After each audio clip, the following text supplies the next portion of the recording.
I know Jesus, and Jesus preached love. He hung around with thieves and other sinners, and he loved all. I think if you've watched my videos here, you know that I'm not a Christian. But what probably isn't very clear to you is that I actually do love Jesus. I love the story of Jesus. I love Jesus himself. I love the love that Jesus showed other people. What I don't love is the way that a lot of modern Christians treat LGBT people right now. They're hateful and they're nothing like Jesus. If you're going to call yourself a Christian, then you should at least try to emulate the actions of Christ himself. Otherwise, aren't you really just being a devil?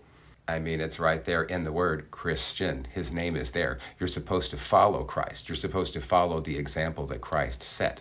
Most Christians today wouldn't recognize Jesus if he was washing their feet. They probably don't even know that he actually did wash people's feet. That's how humble he was. Jesus didn't care who was rich, who was poor, what your gender was.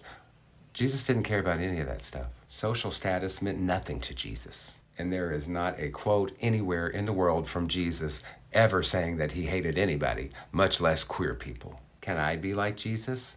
No, I don't think most people can. He was one of a kind, which leads me to believe that he truly was blessed by the Creator. And it's the reason why he's still so famous today.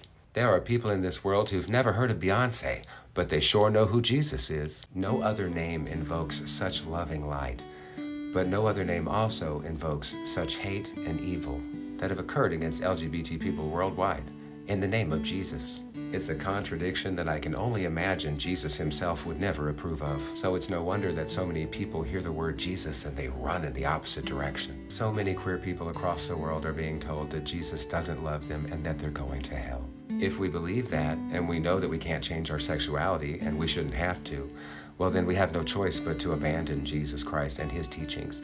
And that's a shame, because it breaks the legacy of Jesus himself. Jesus loved everybody, and he forgave everybody, including the people who took his life. Father, forgive them, for they know not what they do. So my message to all Christians everywhere is, 1, I love you, and 2, act like Jesus. Because if you can't act like Jesus, then absolutely nobody is going to believe that you're really a Christian.